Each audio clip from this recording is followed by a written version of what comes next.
is easy power? I think a lot of times we think about a powerful high note as being something hard, or something, maybe not as a listener, but as a singer, we feel like we should be working for that power. And often people will confuse push with power, or muscling with power, or effort with power, because in a lot of other situations, rightly or wrongly, we associate, oh, you want to be a powerful deadlift guy in the gym, you need to put a lot of effort into that. You need to have a lot of muscular strength, and that's how you're going to show your power in the gym. But this is easy power.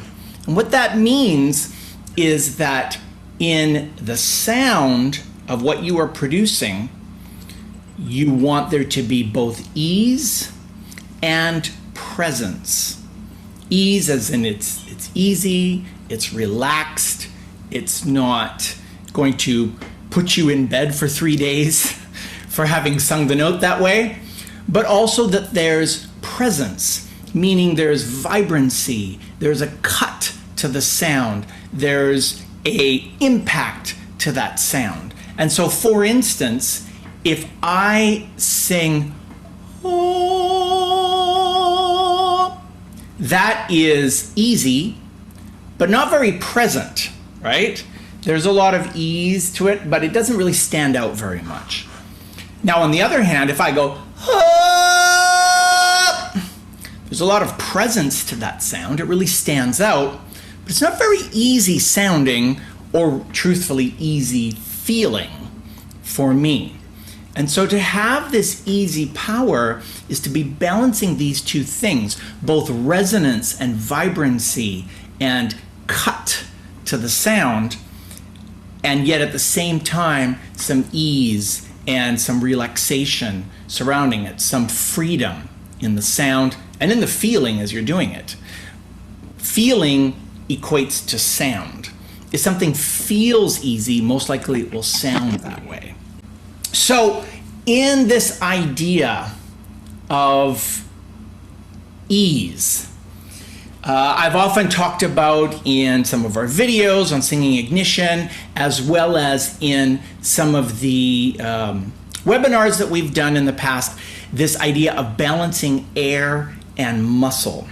And this is an overall body thing, but then this really comes down to then the interplay of the air coming up from your lungs. Everyone take a deep breath so that your ribs come out, your lower ribs, your tummy comes out, and then let that out. So that's one component, that's the fuel for singing. And then everyone say, ha, ha, ha. And that is ha, ha, ha. Your vocal cords coming together and the muscles inside your larynx, your voice box, closing those vocal cords against the air that's coming up from your lungs. And so if we were to combine this, if I took a deep breath and I went, ha, ha, ha. Try that. We'll go, what? Ha, ha. One last time. Deep breath. Ha, ha, ha. You took in air. You stopped the air with the muscles inside the larynx. We're not talking this, right? It isn't deadlifting. It's singing, so it's very small muscles. But those muscles closed the vocal cords and stopped the air. And then that last ha, the air starts to flow through those closed vocal folds and it sets them into vibration. And so singing is both an athletic event. There is the same effort as, say, speaking, but not too much air, or that would be like whispering, not too much muscle, or that would be straining, that would be like yelling, that would be like, yes, lifting a big weight, and that doesn't produce a very vibrant sound, that presence in the voice starts to get lost if we have too much muscle or too much air. If it's too whispery or if it's too what's called pressed, which is this squeezing, constricting in the throat, and we start to lose sound. Let me show you what I mean by that.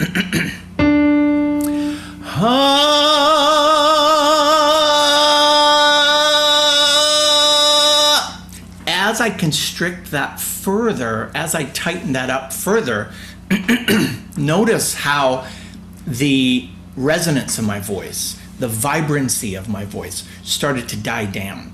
Therefore, the power of that note started to go away, started to dissipate a bit. So we're looking for this vocal balance, particularly in our larynx and our throat. So ease in the voice, in high notes, in easy power, requires no push. So there is no excess air pressure. Again, say ha, ha, ha. Try that. Put your hand on your collarbone now and say ha, ha, ha, and see if you feel some pressure building up in this area, air pressure. Now, that's good if you are lifting something heavy, if you're giving birth. It's called the Valsalva maneuver. But that's not singing, that's holding your breath and pushing a bunch of air against those closed vocal cords. And again, often we confuse, singers will confuse a powerful note with feeling a lot of that pressure, a lot of that push, that and they go, oh, I'm working really hard, therefore this must sound really powerful. But ease in your high notes means to not allow that pressure to build too much. We want there to be a balance of air and muscle, meaning there will be some air flow and some air pressure, some resistance to the air and some flow of the air. Let me show you what I mean by that. I'm not singing too high yet. It's 10 a.m. I'm still warming up, but we'll be singing some high notes here in a second. So if I go, lots of airflow. Lots of air pressure, lots of resistance to the air. More airflow. I went from a lot of air pressure to a bit more airflow. Look how my voice got more clear and more present. Too much airflow.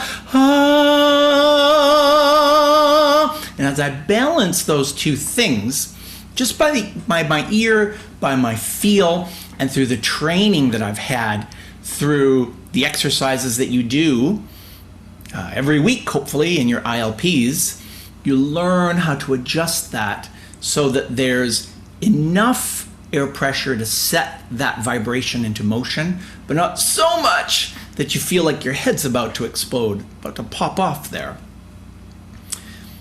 Okay, again, another aspect of ease in the voice is we want our throat, our tongue, our jaw to be free and flexible, to not feel constriction, to not feel like things are being held stiffly, the jaw being held stiffly. We've talked before about the muscles under the jaw, the digastric muscles being stiff and hard, the tongue not being able to freely move to enunciate what you are singing about, your lyrics. And finally, for those of you who have gotten into larynx position and maybe read on the internet some things, or there's a bit of controversy about where the larynx should sit. The larynx, again, being your voice box, where the vocal cords are. If it should sit high, if it should sit low, if it should sit in the middle. And my take on this is that the larynx should be free and floating, so it will move around a bit according to what words, what vowels you're singing, and according to how you're coloring the sound. But it should not sit rigidly high or rigidly low. So, for instance, when we swallow, take your finger and run it down your neck until you get to that bump there, because some of you will have more of an Adam's apple than others. And now swallow. So, nice excuse to drink some water and to demonstrate that my larynx went up as I swallowed that water as part of constricting closed the opening to my trachea and my lungs, which is a great thing because I don't want to drown here in the middle of a webinar with all of you. However, if my larynx is rigidly sitting high as I'm singing, the very opening I'm trying to sing through, which is my lungs, through my trachea, through my larynx and vocal cords, out my throat and mouth, if that's happening, the very opening I'm trying to sing through is shutting down on me. It's constricting. It's being muscled and no longer free and flexible. And so that would be a high larynx. Now, you can also make sound on a low larynx. Put your finger there again on your Adam's apple and say, duh. And for those of you who can't duh mimic that, just yawn. Go, oh. Pretty easy to do on a Saturday morning, for me at least. Some of you, it's 2 in the morning, so I understand. That is the larynx being held low. And there are others who think that, particularly in certain styles of music, that the larynx should be held low. And the truth is that even in opera, the larynx may rest a little lower, but not to be held rigidly in that place. You're going to lose ease in your voice if you're doing that. Okay. So, did you enjoy this vocal workout? If so, I think you would love my program, Singing Ignition, where I listen to your voice and then choose exercises and techniques tailored for you.